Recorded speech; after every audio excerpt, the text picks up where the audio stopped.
Full tank cap ನೋಡಿ ತೆಗಿಯೋಕೆ easy ಆಗಲಿ ಅಂತ ಕಿತ್ತಾಕ್ಬಿಟ್ಟವ್ರೆ. ನೀವೆಲ್ಲ ಮೈಲೇಜ್ ಗಾಡಿಗಳು ಅಂದರೆ ಹೆಸರು ಹೇಳೋದೇ ಸ್ಪ್ಲೆಂಡರ್ ಆಯಿತಾ. ಆ್ಯಕ್ಚುಲಿ ಸ್ಪ್ಲೆಂಡರ್ನು ಮೀರ್ಸಿದ ಗಾಡಿಗಳು ಸುಮಾರು ಇದ್ದಾವೆ. ಇದು ಆಲ್ಮೋಸ್ಟು ಕಂಡೀಷನಲ್ಲಿ ಇತ್ತು ಅಂದರೆ 75ರಿಂದ 80 ಮೈಲೇಜ್ ಕೊಡುತ್ತೆ. ಇದೊಂಥರ ನಮಗೆ ಹಿಮಾಲಯನ್ ಓಡಿಸ್ದಂಗೆ ಅನಿಸುತ್ತೆ, ಬಟ್ ಹಿಮಾಲಯನ್ ಅಲ್ಲ ಆಯಿತಾ, ಇದು ಡಿಸ್ಕವರು. ಇನ್ನು ಮೀಟ್ರ್ ಬಗ್ಗೆ ಬರೋದಾದರೆ ನಿಮಗೆ ಸಿಂಪಲ್ ಆಗಿ ಒಂದು ಫ್ಯೂಲ್ ಗೇಜ್ ಕೊಟ್ಟಿದ್ದಾನೆ, ಓಡೋಮೀಟರ್ ಕೊಟ್ಟಿದ್ದಾನೆ. ಇದು ಹಳೆ ಗಾಡಿ ಆಗಿರೋದ್ರಿಂದ ನಿಮಗೆ LED ಲೈಟ್, LED ಇಂಡಿಕೇಟರ್ ಎಲ್ಲ ಬರಲ್ಲ.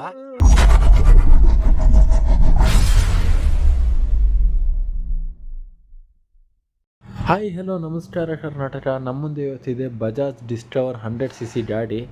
ಇದ್ರ ಸ್ಪೆಸಿಫಿಕೇಶನ್ ಎಲ್ಲ ತಿಳ್ಕೊಳ್ಳೋಣ ಬನ್ನಿ. ಫ್ರಂಟ್ ನಿಮಗೆ 17 ಇಂಚ್ ಟೈರು, ಹಾಗೆ ನಿಮಗೆ 80 ಸೆಕ್ಷನ್ ಟೈರ್ ಸೈಜ್ ಬರುತ್ತೆ. ಹಾಗೆ ನಿಮಗೆ ಫ್ರಂಟು ಮತ್ತೆ ಬ್ಯಾಕ್ ಅಲಾಯ್ ವೀಲ್ಸ್ ಕೊಟ್ಟಿದ್ದಾನೆ. ಇದು ಹಳೆ ಗಾಡಿ ಆಗಿರೋದ್ರಿಂದ ನಿಮಗೆ LED ಲೈಟ್, LED ಇಂಡಿಕೇಟರ್ ಎಲ್ಲ ಬರಲ್ಲ. ಹ್ಯಾಲೋಜನ್ ಇಂಡಿಕೇಟರ್, ಹ್ಯಾಲೋಜನ್ ಹೆಡ್ಲೈಟ್ ಬರುತ್ತೆ. ಆಕ್ಚುಲಿ ಇವರು ಚೇಂಜ್ ಮಾಡಿದ್ದಾರೆ ಹೆಡ್ಲೈಟ್. ಇದ್ರದ್ದು ಹೆಡ್ಲೈಟ್ ಡೂಮ್ ಎಲ್ಲ ಆಗಿ ಬರುತ್ತೆ. ಅದೇನೋ ಬ್ರೈಟ್ನೆಸ್ ಏನೋ ಕಮ್ಮಿ ಅಂತ ಇವರು ಬೇರೆ ತರ ಮಾಡಿದ್ದಾರೆ, ಬಟ್ ಇದು ಸಮೇತ ಚೆನ್ನಾಗಿದೆ. ಒಂದು ಗಾಡಿ ಅಂದಮೇಲೆ ನಮಗೆ ಮೈನ್ ಬೇಕಾಗೋದು ಇಂಜಿನ್ ಬಗ್ಗೆ ತಿಳ್ಕೊಳ್ಳೋಣ ಬನ್ನಿ. ಇದು ಬಂದು 100cc ಇಂಜಿನ್ ಆಗಿರುತ್ತೆ. 7.7 bhp ಬರುತ್ತೆ. ಅದೇ ರೀತಿ 7 Nm ನಮಗೆ ಟಾರ್ಕ್ ಬರುತ್ತೆ. 4 ಸ್ಟ್ರೋಕ್ ಇಂಜಿನ್ ಆಗಿರುತ್ತೆ. ಆಲ್ಮೋಸ್ಟ್ ನಿಮಗೆ ಬಜಾಜ್ ಇಂಜಿನ್ ಅಂದರೆ ಮೈಂಟೆನೆನ್ಸ್ ಎಲ್ಲ ಕಮ್ಮಿನೇ ಬರುತ್ತೆ. ಹಾಗೇನೆ ಇದರಲ್ಲಿ ನಿಮಗೆ ಕಾರ್ಪೊರೇಟರ್ ಇಂಜಿನ್ ಬರುತ್ತೆ ಆಯಿತಾ. ಇವಾಗೆಲ್ಲ ಫ್ಯೂಲ್ ಇಂಜೆಕ್ಟೆಡ್ ಬರ್ತದೆ. ಈಗ ಬ್ಯಾಕಲ್ಲೂ ಸಮೇತ 17 ಇಂಚು 80 ಸೆಕ್ಷನ್ ಟೈರ್ ಬರುತ್ತೆ. ಹಾಗೆಯೇ ನಿಮಗೆ ಬ್ಯಾಕಲ್ಲಿ ಸ್ಪ್ರಿಂಗ್ ಸಸ್ಪೆನ್ಷನ್ ಬರುತ್ತೆ. ಬ್ರೇಕಿಂಗ್ ಬಗ್ಗೆ ಬರೋದಾದರೆ ಫ್ರಂಟ್ ಹ್ಯಾಂಡ್ ಬ್ರೇಕ್ ನಿಮಗೆ ಡ್ರಮ್ ಬ್ರೇಕ್ ಬರುತ್ತೆ. ಇದರಲ್ಲೇ ಡಿಸ್ಕ್ ಬರೋ ವೇರಿಯಂಟು ಸಮೇತ ಇದೆ. ಅಂದರೆ ಫ್ರಂಟ್ ಬ್ರೇಕ್ ಮಾತ್ರ ಡಿಸ್ಕ್ ಬ್ರೇಕ್ ಬರೋ ವೇರಿಯಂಟು ಸಮೇತ ಇದೆ. ಅದಕ್ಕೆ ಆನ್ ರೋಡ್ ಪ್ರೈಸ್ ಒಂದು 7,000ರಿಂದ 8,000 ಎಲ್ಲ ಜಾಸ್ತಿ ಆಗಿತ್ತು ಆ ಟೈಮಲ್ಲಿ. ಇನ್ನು ಮೀಟ್ರ್ ಬಗ್ಗೆ ಬರೋದಾದರೆ ನಿಮಗೆ ಸಿಂಪಲ್ ಆಗಿ ಒಂದು ಫ್ಯೂಲ್ ಗೇಜ್ ಕೊಟ್ಟಿದ್ದಾನೆ, ಓಡೋಮೀಟರ್ ಕೊಟ್ಟಿದ್ದಾನೆ, ಹಾಗೆ ಒಂದು ಟ್ರಿಪ್ ಮೀಟರ್ ಸಮೇತ ಕೊಟ್ಟಿದ್ದಾನೆ. ಇಲ್ಲಿ ನಿಮಗೆ ಸ್ಪೀಡೋಮೀಟರ್ ಇದೆ. ಇಲ್ಲಿ ನ್ಯೂಟ್ರಲ್ ಲೈಟು, ಇಂಡಿಕೇಟರ್ ಲೈಟು ಮತ್ತು ಇನ್ನೂ 2-3 ಲೈಟ್ಗಳೆಲ್ಲ ಇದ್ದಾವೆ. ಇನ್ನು ನಿಮಗೆ ಗೇರ್ ಬಾಕ್ಸ್ ಬಗ್ಗೆ ಬರೋದಾದರೆ ಇದು 5 ಸ್ಪೀಡ್ ಗೇರ್ ಬಾಕ್ಸ್ ಬರುತ್ತೆ. ಗೇರ್ ಪ್ಯಾಟರ್ನ್ ಹೆಂಗೆ ಅಂದರೆ ಎಲ್ಲ ಫ್ರಂಟೇ ಬರುತ್ತೆ, ಬ್ಯಾಕ್ ನಿಮಗೆ ಮೈನಸ್ ಮಾಡೋದು ಬರುತ್ತೆ. ಇದರಲ್ಲಿ ಮತ್ತು ಪ್ಲಾಟಿನಾದಲ್ಲಿ, ಸುಜುಕಿಲಿ, ಫಿಯಾರೋದಲ್ಲಿ ಇದರಲ್ಲೆಲ್ಲ ಒಂದೇ ಪ್ಯಾಟರ್ನ್ ಬರೋದು ಗೇರ್ ಬಾಕ್ಸು. ಹಾಗೆಯೇ ನಿಮಗೆ ಡಬಲ್ ಸ್ಪಾರ್ಕ್ ಬ್ರೇಕ್ ಬರುತ್ತೆ ಆಯಿತಾ. ಡಿಸ್ಕವರ್ ಇಂಜಿನು ಅಂದರೆ ಬಜಾಜ್ ಪಲ್ಸರ್ಗೂ ಅಷ್ಟೇ ಡಬಲ್ ಸ್ಪಾರ್ಕ್ ಬ್ರೇಕ್ ಬರುತ್ತೆ. ಈ ಗಾಡಿ ಹ್ಯಾಂಡ್ಲಬರ್ ಇವ್ರು ಚೇಂಜ್ ಮಾಡಿದ್ದಾರೆ ಆಯಿತಾ. ಇದೊಂಥರ ನಮಗೆ ಹಿಮಾಲಯನ್ ಓಡಿಸ್ದಂಗೆ ಅನಿಸುತ್ತೆ, ಬಟ್ ಹಿಮಾಲಯನ್ ಅಲ್ಲ ಆಯಿತಾ, ಇದು ಡಿಸ್ಕವರು.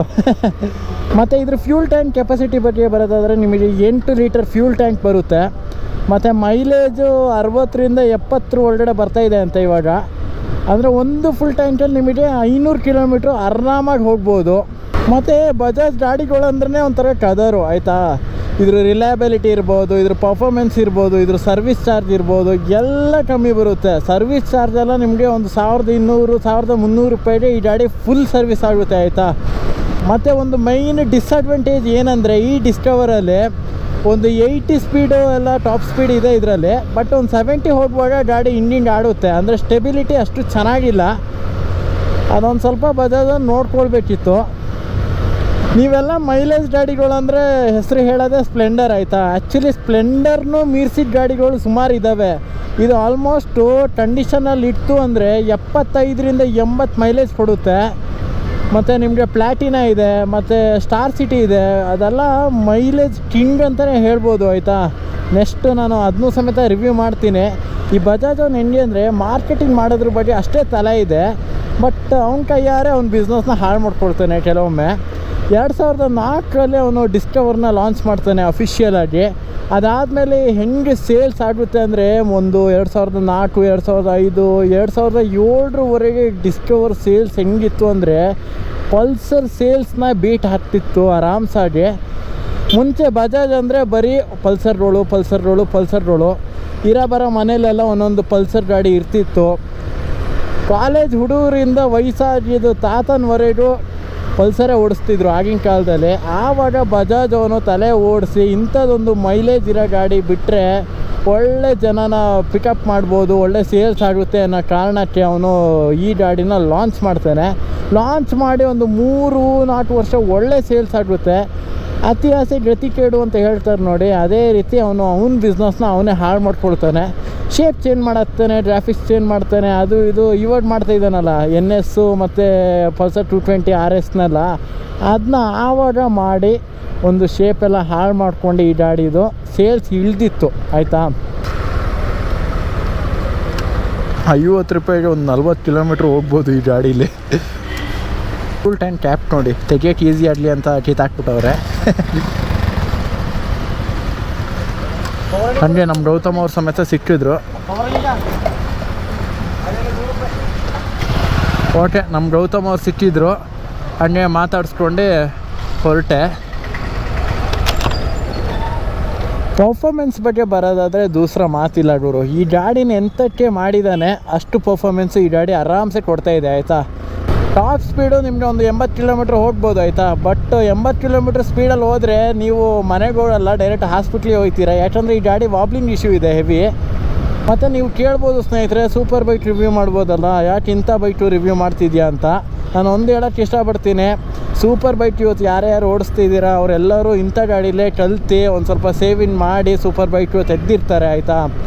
ಕೆಲವೊಬ್ಬರು ಅವರು ಡೈಲಿ ಕಮಿಟ್ಮೆಂಟ್ ಈಸಿ ಆಗಲಿ ಅಂತ ಇಂಥ ಗಾಡಿನ ಇಟ್ಟಿರ್ತಾರೆ. ಇನ್ನೂ ಕೆಲವೊಬ್ಬರು ಅವರು ಜೀವನ ಸುಲಭ ಆಗಲಿ ಅಂತ ಇಂಥ ಗಾಡಿನ ಇಟ್ಟಿರ್ತಾರೆ. ಫಾರ್ ಎಕ್ಸಾಂಪಲ್, ನಿಮಗೆ ಡೆಲಿವರಿ ಬಾಯ್ಸ್ ಇರ್ಬೋದು, ಇಲ್ಲಾಂದರೆ ಆಫೀಸಿಂದ ಮನೆಯಿಂದ ಆಫೀಸಿಗೆ ಓಡಾಡೋಕ್ಕೆ ಒಂದು ಒಳ್ಳೆ ಮೈಲೇಜ್ ಇರೋ ಗಾಡಿ ಬೇಕು ಅಂತ ಇಂಥ ಗಾಡಿನ ಇಟ್ಟಿರ್ತಾರೆ ಆಯಿತಾ. ದಯವಿಟ್ಟು ನಿಮ್ಮ ಜೀವನದಲ್ಲಿ ಎಲ್ಲ ಗಾಡಿನೂ ರೆಸ್ಪೆಕ್ಟ್ ಕೊಡಿ. ಯಾವ ಗಾಡಿನೂ ಕಮ್ಮಿ, ಯಾವ ಗಾಡಿನೂ ಜಾಸ್ತಿ ಅಂತ ಹೇಳಬೇಡಿ. ನಿಜ ಹೇಳಬೇಕಂದ್ರೆ 100ರಿಂದ 150 CC ಗಾಡಿಗಳಿಗೆ ನಾವು ಹೆವಿ ರೆಸ್ಪೆಕ್ಟ್ ಕೊಡಬೇಕು. ಯಾಕಂದರೆ ಅದರಿಂದ ಎಷ್ಟೋ ಜನ ಜೀವನ ಕಟ್ಕೊಂಡಿದ್ದಾರೆ ಆಯಿತಾ. ಎಷ್ಟೋ ಜನ ಡೆಲಿವರಿ ಬಾಯ್ಸ್ ಇರ್ಬೋದು, ಎಷ್ಟೋ ಜನ ಎಂಪ್ಲಾಯೀಸ್ ಇರ್ಬೋದು, ಇಂಥ ಒಂದು ಗಾಡಿಗಳನ್ನ ಇಟ್ಕೊಂಡು ಅವ್ರ ಜೀವನನ ಸಾಧಿಸ್ತಾ ಇದ್ದಾರೆ ಆಯಿತಾ. ಈಗಿನ ಕಾಲದಲ್ಲಿ ಬರೋ 20,000 ರೂಪಾಯಿ ಸಂಬಳದಲ್ಲಿ ಒಂದು ಗಾಡಿ ತೊಗೊಂಡು ಅದು ಕೂಡ 10-20 ಮೈಲೇಜಿಗೆ ಮನ್ಸಲ್ಲಿ ಫುಲ್ಲು ಬೇಜಾರು ಮಾಡ್ಕೊಂಡು ಆ ಗಾಡಿ ಬಗ್ಗೆ ನೆಗೆಟಿವ್ ಹುಟ್ಟೋಕ್ಕಿಂತ ಇಂಥ ಒಂದು ಗಾಡಿನ ತೊಗೊಂಡು ಆರಾಮ್ಸೆ ಜೀವನದಲ್ಲಿ ಇರೋದು ಬೆಸ್ಟು. ಎಲ್ಲರೂ ಇಂಥ ಗಾಡಿಗಳನ್ನ ಓಡಿಸಿ ಇದರಲ್ಲಿ ಪರ್ಫೆಕ್ಟಾಗಿ ಇದರಲ್ಲಿ ಬಿದ್ದು ಎದ್ದು ಗಾಡಿಗಳನ್ನ ಹೆಂಗೆ ಓಡಿಸ್ಬೇಕು ಅಂತ ಕಲಿತು ಒಂದು ಹೈಯರ್ CC ಸೆಗ್ಮೆಂಟಿಗೆ ಹೋಗ್ತೀರ ಆಯಿತಾ. ಇನ್ಫ್ಯಾಕ್ಟ್ ಮಿಡ್ ರೇಂಜಲ್ಲಿ ಇರ್ತಾರೆ ನೋಡಿ, 500 to 600 CC ಇಟ್ಟಿರೋರು ಸಮೇತ ಇಂಥ ಒಂದು ಈ ಗಾಡಿನೋ ಇಲ್ಲ ಸ್ಪ್ಲೆಂಡರೋ ಇಲ್ಲ ಬೇರೆ ರೀತಿ ಗಾಡಿ ಇಟ್ಟಿರ್ತಾರೆ. ಯಾಕಂದರೆ ಅವ್ರ ಡೈಲಿ ಕಮಿಟ್ಮೆಂಟ್ ಪರ್ಪಸ್ ಈಸಿ ಆಗಲಿ ಅಂತ. ಮತ್ತು ಈ ಬೈಕ್ ಓನರು ಮಿರರ್ಸ್ ಬಿಚ್ಚಿಬಿಟ್ಟಿದ್ದಾರೆ ಆಯಿತಾ. ಅದೊಂದು ಸ್ವಲ್ಪ ನನಗೆ ಅನ್ಕಂಫರ್ಟೇಬಲ್ ಅನಿಸ್ತಿದೆ. ಬಟ್ ಓಕೆ, ದಯವಿಟ್ಟು ಒಂದು ಗಾಡಿ ಬಗ್ಗೆ ಕಂಪ್ಲೀಟಾಗಿ ಗೊತ್ತಿಲ್ಲ ಅಂದರೆ ಮಾತಾಡೋಕ್ಕೆ ಹೋಗಬೇಡಿ.